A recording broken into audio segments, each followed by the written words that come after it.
Now, South Africa's democracy is built on the foundation of struggles by generations of women who have for many years been in the forefront of our democracy and freedom. When, on the 9th of August, 1956, more than 20,000 women marched to the Union buildings, they had resilience and unity, and they were marching in protest against the extension of past laws to women under apartheid. We are now 70 years later, and a new generation of women has taken on the fight for human rights, gender equality and social justice.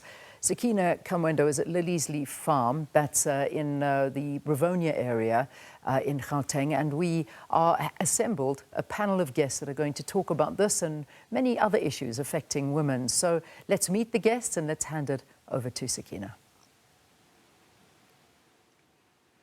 Well, thanks so much, Leanne, and welcome to Lilies Leaf Farm. And perhaps, a fitting place to have this discussion this morning, given that Lilies Leaf is a place that is etched in South Africa's struggle for freedom and democracy. And here we are commemorating 70 years and to the day yesterday since those 20,000 brave, courageous women took the fight for justice and equality for all women and all South Africans to the seat of the apartheid regime at the Union buildings in Pretoria.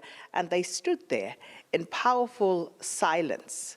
And of course, the regime, they felt that silence. They heard that silence because we know that the president did not even come out to meet them. But he was there. He was there in those buildings at the Union buildings and in his office. But they went on to deliver the petitions that they brought. And these were 20,000 women from across South Africa, from across the political, social, and economic divides of our country. And they went and said, we will not have this injustice. But 70 years on, how far have we come? And how far have we taken that journey for equality and justice, not only for women, but for all South Africans? But we are going to focus on women's issues this morning. And we have, as Morning Live, assembled a very powerful panel this morning of remarkable South African women, Zuki Swavana, Terry Oakley-Smith, and of course, Tessa. And thank you so much for not just braving the cold on this Monday morning, that is a public holiday, but, for giving us of your time and your voices as women who have continued the struggle here in South Africa. But 70 years on, Zukiswa, have we let down the women who took to the streets and marched to the Union buildings in 1956?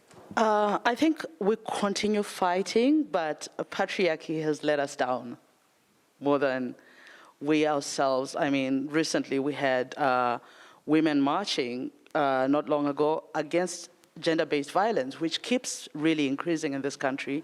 We've recently also, just this last weekend, there was the march for the PIA Amendment bill.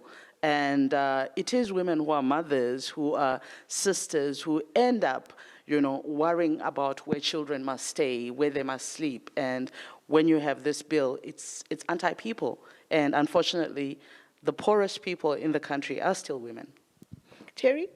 Yes, I agree with Zukiswa.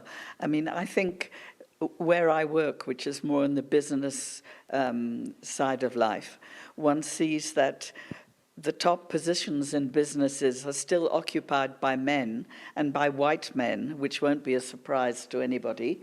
Although we only make up 8% of the population, white men still sit at the top ranks. There are certainly more women in businesses than there used to be, but they tend still to be working in the kind of areas that we associate with women, like human resources and communications. One doesn't see that many women in finance, for example, or strategic enough positions. What I do think is interesting is the extent to which girls are doing far better than boys in matric. And even at university, girls are doing better than their boy counterparts. And I think that's very interesting and very positive. And maybe that's where we should be directing our attention, to make sure that those girls who have got so far can actually get further and not end up as a human resource business partner somewhere, or at least have a job. You know that the most unemployed section of our population is black women. No, a black woman is the face of poverty in absolutely. South Africa. The face of poverty, the face of domestic work, even the face nowadays of mining. So what has changed, though, Tessa, over these 70 years? Yeah, I think that in terms of our struggles and our ability to struggle together and collectively, that has somehow been eroded throughout the last 32 years. And in some ways I understand it, in that the democratic promise was not one of struggle. We weren't promised struggle in a new democratic era. We were promised, number one, a government that would be for the majority of people. We have not had that promise being fulfilled. We were promised that the majority of people in this country, and particularly women, were going to have a space in this country in order to thrive, in order to survive. And now we're seeing that people's humanity and their human rights are still not being protected in this country. And so we have failed in terms of the promise of democracy.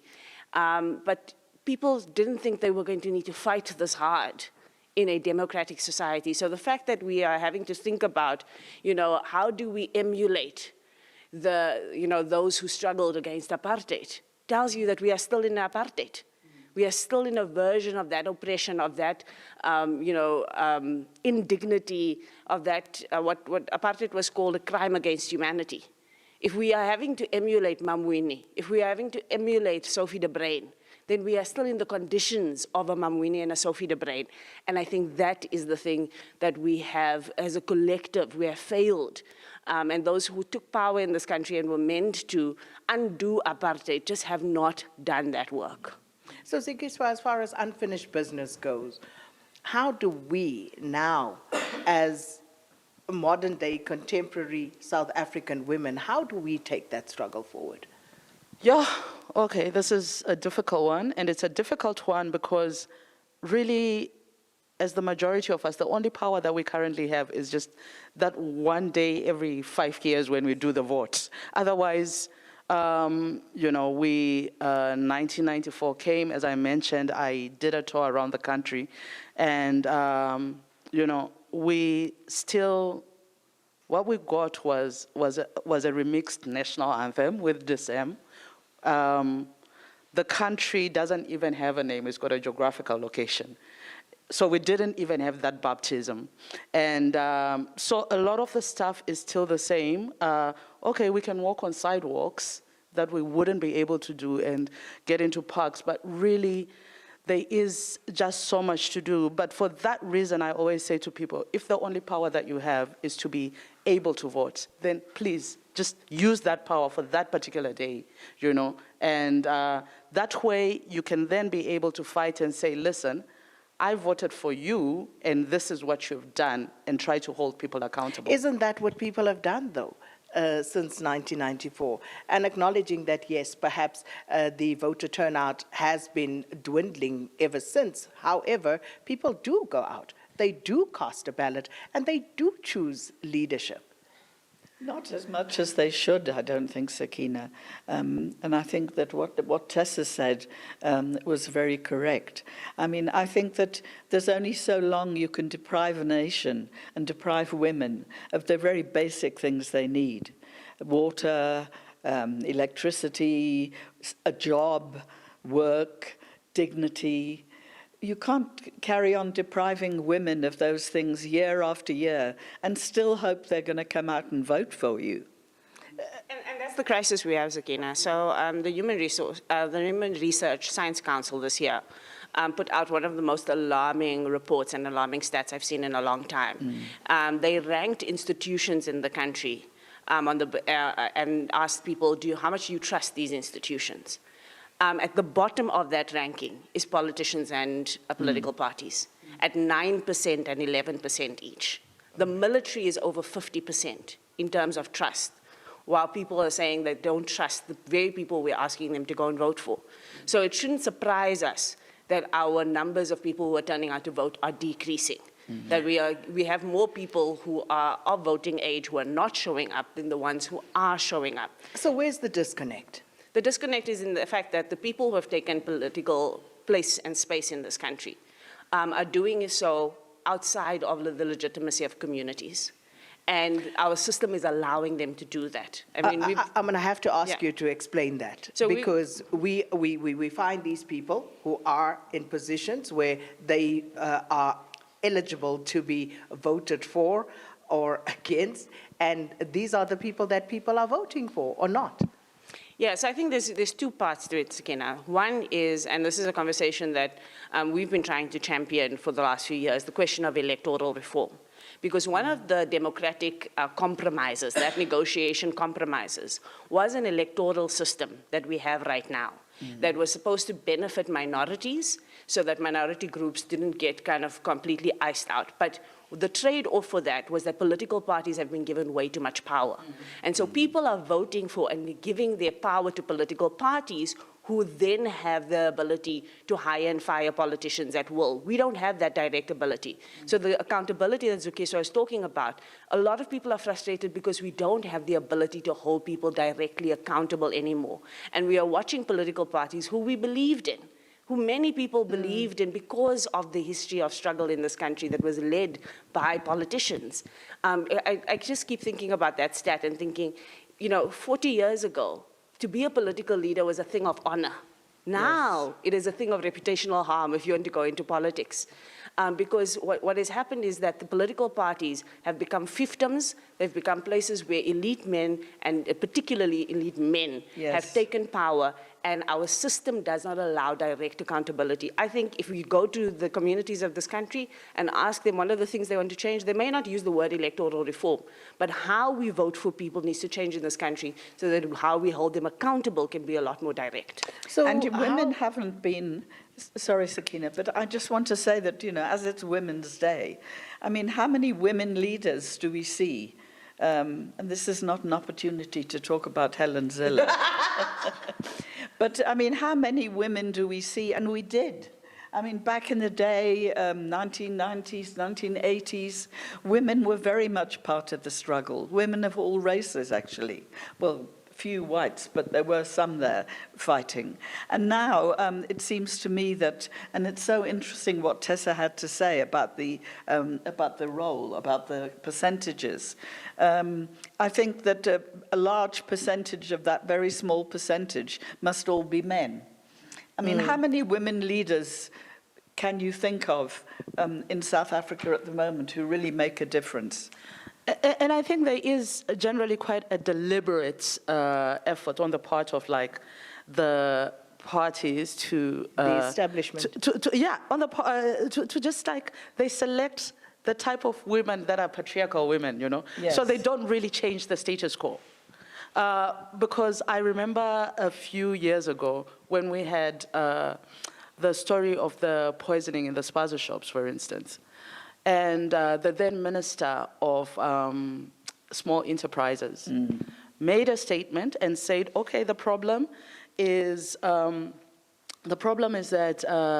South Africans are the ones that are renting out their homes, and so they must also be arrested in addition to anybody who is undocumented. And I thought to myself, this person does not know the reality of people's lives. 5,000 rand a month for rent is the difference in a household of 10, where maybe only 2 people are working, is the difference between people eating and not eating. But who is that person? A lot of these households, we know a lot of our households are women-led. That women run. And when a child is hungry, they don't go to their dad somewhere out there and say, all right, I'm hungry. They come to mom. What are we eating today? because men have the option to tap out, whereas more often than not, women don't have that option. Yeah, but I think the question about women's leadership, and I think both Teresa and Zukiswa are correct, we have to also ask the question about what has been the quality of women's leadership in this democratic dispensation. And Okay, let's talk about that. I would argue for two points that have started to disturb me greatly. One, over a longer period of time, where we've counted the success of women's leadership in quotas, not in quality and not in outcomes. And where we've said, oh, we've got more women than men in parliament. But those voices of those women have been backbenched. For the longest time, they've been backbenched. When women have tried to run for high positions within those political parties, we've seen the backlash that has come from many different quarters across the political spectrum when it comes to women. We count women, and even when women do get into those positions, it's not always guaranteed that they're going to do the right thing. I mean, right now, we have a movement called March and March that is prominently led by a woman. But that movement does two things that the 1956 generation would detest. Number one, it has turned the ID into a passbook. I mean, the pass laws was the thing that got 20,000 women in front of the union buildings. Today, we have a woman-led organization that is turning the ID into passbooks and telling people that they are illegal or illegal and taking away their humanity on the basis of a legal document. That is a regress in terms of women's leadership in this country. Should we not ask the question right there before we go to your second point, Tessa, why? And I'm going back to the point that Zukiswa was making about people renting out their homes to people who may even be in the country illegally, but it's the difference between a family being able to eat and not. In that instance, why are people doing that? Why do we find ourselves at that point in 2026, where South Africans are doing, as you say, things that are regressive in nature, but they feel that they are the ones who have to do it because government is not? And that's what goes to my earlier point about the fact that we find ourselves now at odds again with the government, right? And a government that also does not care about the human rights of people. A government that you have to beg and take to court to make sure that children are not, dying in pit latrines. So, and that's why it's been a really tricky conversation around March and March, because it's not that people's grievances in terms of the state of their lives is wrong. It's not that we have a government that is functioning and everybody is just upset at it. It's the fact that you have a dysfunctional government. And I think the thing that we need to ask ourselves is, why are we not shooting up at government at this point? Why are we not marching to the union buildings and saying that this government needs to be held to account the way that the women of 15, when you 15, had 16. a much more repressive and a much more brutal regime in 1956, and yet women took their children and put them on their backs and walked, and they marched to those union buildings. And I think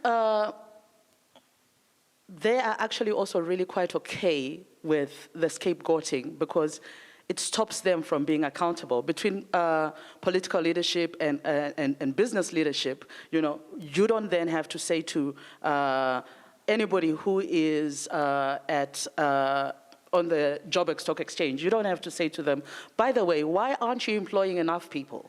One, why are you also, two, why are we losing so many jobs? Why are people not getting the minimum wage is this, you refuse to pay people enough, you refuse to pay people a living wage. And these are the questions that we should be asking. Pick and Pay is losing a lot of jobs just now. Glencore is losing a lot of jobs. Can we hold those people accountable? Can we? Yeah, no, I think we should. But so long as we're scapegoating immigrants, we're not going to be holding people accountable. We're literally scapegoating 5% of the people, while the shareholders of all these big companies keep making money and whatever. In the same way, even with the mining, which you mentioned, nobody ever asks. Everybody criminalizes the people at the bottom, the so-called zamazamas. Nobody ever says who is buying from them and how come we've never seen them in our courts. But Sakina, don't you think we have to look right at the top? We have to look at the leadership of our country. We have to look at the promises that were made by Cyril Ramaphosa when he became president. It was going to be a new dawn, and there were going to be all sorts of things that would happen positively. And now I think it's 9 years later. None of those things have happened. To Mamina. And who was the name of that girl that was the face of the... Tinswalo. Yes, Tinswalo. I mean, all of those things that with promises to women. And actually women have not reaped those provinces. Women live in poverty. Women are the most poor people in this country. Black women, I want to say. And white women like me employ illegal immigrants because it's cheaper. And that is reprehensible. And something leadership should be doing something about that. It should be, you can't, I mean, the basic wage for people, even the SASA grant. I just don't know how people can survive on that. Well, they can't. No, they can't, or raise a family or feed children. I mean, it's really appalling. Then we go back to government and what government is doing. Government is giving us the statistics of what is actually happening. If you look at the employment equity stats, to your point, Terry, about white women, I remember some years ago there was the saying that white women had become honorary white men in the workplace because where white men couldn't get in, they would put a white were in the woman designated group in that particular space. You found that Indian women were also overrepresented, and it comes back to your black colored women who still remain underrepresented at top management level. So as much as things are changing, they're remaining the same. So how do we now move the dial, Tessa? What needs to be done? So the first thing is that we have to stop managing crises and actually start governing a country. And there's a difference between those two things. I think that our government has become way too comfortable with the status quo and way too comfortable with the things that they inherited from apartheid, way too comfortable with the injustices, way too comfortable with the concentration of wealth in the hands of a few. And so that level of comfort needs to go, and there needs to be a lot more visionary leadership in this country about how to reconstruct and re-engineer the society. The one thing that the apartheid government did is that it engineered the society that it wanted. It set a vision for that society in terms of saying that these are the people who we're going to prioritize, this is the way that we're going to go about that. And the engineering went as far, we were at the gravesides of the women who led the march in 56, just last weekend. And it was not lost on me that we had to move from different sections because they were so clear about the engineering of society that you couldn't even bury people of different races in the same place.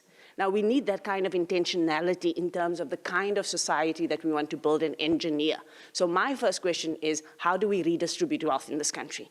We have to talk about redistribution of wealth. We can talk about poverty and how we're going to stop gap with a SASA grant. We can talk about that all day long. But until you redistribute wealth, number one, through service delivery, and that's why this local government election is so important, because it is a redistribution of wealth to make sure that everybody has basic services. It is a redistribution of wealth to make sure that investment into those basic services don't only going into suburban areas where people are resourced, but they go into every area and every community. It is a redistribution of wealth to think about the spatial planning of our society and make sure that people who live in what was called township communities in the apartheid era don't have to even use that term anymore. They can talk about their homes in holistic ways, and we can build communities that thrive. I come from El Dorado Park, Sakina, where we come from. The idea that you cannot live a full life in El Dorado Park is part of the problem we have. The idea that we can't, have economic lives within townships, that's the kind of visionary leadership that we should be demanding in this local government election, is people who are saying, we are going to restructure the way we think about the entirety of our lives and make sure that particularly the women who are raising children can do so in environments that are safe and environments that actually give them opportunities. Do women really have, and society at large, in 2026, the wherewithal to pull themselves up by the bootstraps? I mean, looking around and looking at our reality, people know where they are. They know that this is not where they want to be. They know that they are being let down by their leaders, but can they pull themselves up? You know, I wanted to say, just in terms of what we were talking about previously and the redistribution of wealth in this country, if you look at what's going on with the Truth and Reconciliation Commission, it is a commission, yes. I mean, white people who had everything, and I'm a white person, we never paid any retribution, ever. And that would have been absolutely vital. People who lost brothers, sons, children during the apartheid time were never paid any retribution. White people never even apologized. Again, the question is why? Because we didn't have to. Because we didn't have to. I mean, if we had had to, there would have been all sorts of complaining and moaning. But I mean, there could have been a tax. We still sit on land that isn't ours. How come that happens? How come we're allowed to, you know, own these properties that actually are not ours, own these tracts of lands, these farms that actually belong to other people? I think the government was afraid to tackle white people in those days.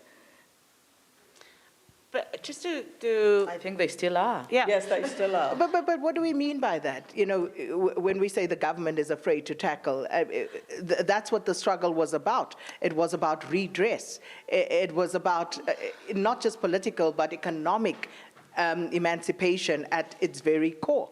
But we didn't get that, Sakina. We didn't get that. It's really everything is still the same in certain ways, like during apartheid, because there is no ownership, you know. We do have, like in certain companies, we have a sprinkling of chocolate on top of the white milk, but generally, it's nothing much has changed, and we keep seeing the poverty and the whole idea where external investors seem to matter more than citizens, according to our political leadership. And constantly it's like, oh my God, we can't do this because it's going to chase away external investors. But our external investors, you know, VW came here, they didn't give quality jobs because people in the Eastern Cape were getting those jobs to assemble the cars, but they were either taking taxis or walking in order, so they can't even afford the car they're assembling. And VW is shutting down. So these are the things. Why do we keep celebrating external investors over citizens? One. Secondly, the other thing is our mineral wealth still getting out of this country as raw material, the same way as happened in 1906 when the Cullinan left, you know? So there is something to be, and yet we've got mining engineers, we've got geologists, we've got all these intelligent people who are now going to other countries. They're going to Canada, they're going to Australia to purify our own minerals. But we also, and I just want to touch on education for a moment. You know, we had the whole Fees Must Fall movement. We have been hearing for the longest time that one of the paths to the emancipation that we seek is through education. But even there, we seem to be failing the current generation in terms of getting them to where they need to be, because then business tells you there's a mismatch between the skill set that children have coming out of tertiary institutions into the business world. And unfortunately, we now have a new problem, that of unemployed graduates in this country as well. You know, in the education space, Sakina, the first group of people that we're failing are educators. And the majority of those, again, are women. And we are failing them in the fact that we do not value that profession. We do not value that infrastructure in that space at all. If you just take, and the new Minister of Basic Education has made this a flagship issue, and I think she's right about that, in that ECD should be a priority in this country. Yet the majority of ECD learners in this country, and I even say learners is a strong term, but the majority of children in that first 1,000 days of life before they get into the grade 1 period are being looked after by women who are in informal settlements, by women who are in shack dwellings, by women who are not getting paid a decent wage, by women who are not getting trained by the state to be able to actually be ECD educators. We have an ECD education crisis in Gauteng, for example. We cannot actually get the Gauteng government to make the sufficient investment in the educators. In countries around the world where education succeeds, it's because the grade 1 teacher has a master's degree. That's the level at which you are investing into the educators. We have a teaching and learning crisis in this country at such a high level. And so the first people we are failing are educators, because you cannot expect that those, again, mainly women, who already have the double burden of poverty, of care work in their own homes, are now meant to come and rescue children in a failing system where the infrastructure is broken, in a failing system where you still have overcrowding, in a failing system where children are still under trees when they learn. You cannot ask those women to now be superheroes and then blame the system in terms of their work for that. I think we really have to start investing in people in this country. We need to start making that investment in the women who are the front line of the first responders, as it were, to children. Because as much as we can talk about our matric results, or we can even talk about graduates, the fact that we have only 7% of people in this country with a degree is about the fact that we only have less than 30% of children in grade 3 that can read for meaning. Those things are correlated, and if we do not make that investment into the women who have to be the first responders to education, you fix nothing.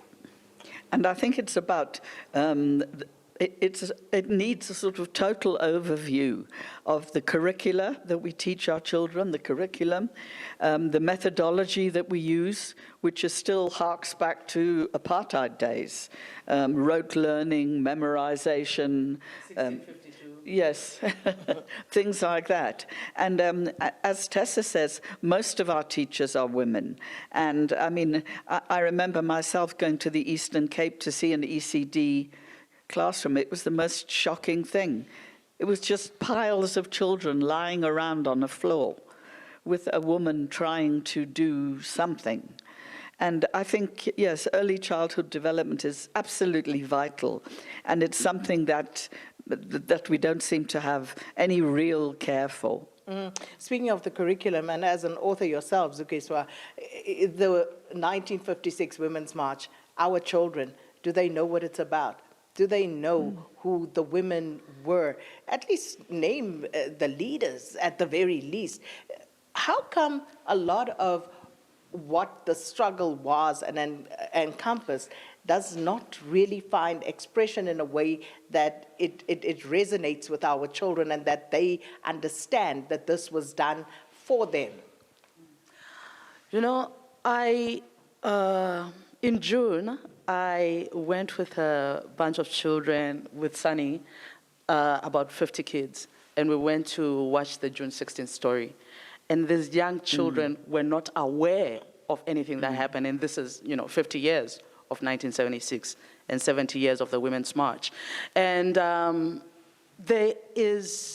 understand that apparently from 2027, there's going to be a change in the curriculum as far as education is concerned, and the history, and apparently history is no longer going to start in 1652. It's going to go further beyond that. And so I think that's hopeful if that's happening. But I still think that it's very sad that a lot of the monies, there's a budget for education, and yet schools are not being built. What's going on with the provinces that, that money is not going to pay teachers, it's not going to buy new textbooks, it's not going to do anything that's imaginative and that enriches children's mind, while also not leaving the educators as paupers, so that they have to do like part-time jobs teaching maths or teaching whatever in order to just be able to hold it above water because everything is so expensive. Can we give our teachers a living wage? Can we ensure that we love our children enough, that we build schools for them that are functional? The fact that a child can get A's in matric, they can pass with distinction, and then they go to university, and then they have to do a bridging course because they've never seen a computer at all, is heartbreaking. It certainly is. All right, we need to take a break here on Morning Live, and then, of course, going to your news at 8. And this, of course, has been a very, enlightening conversation, heartbreaking still, considering how much we still have to do. And we, of course, will continue these conversations, but it needs to be more than just a conversation. We need to start doing things so that we actually change the trajectory of not just our lives, but the lives of our children and their children in the years and centuries to come. But of course, we have Zuki Swavana, Terry, almost, sorry, I'm just getting sidetracked here. Zuki Swavana, Terry Oakley-Smith, and of course, Tessa Dooms, who are, of course, here with us and having these discussions.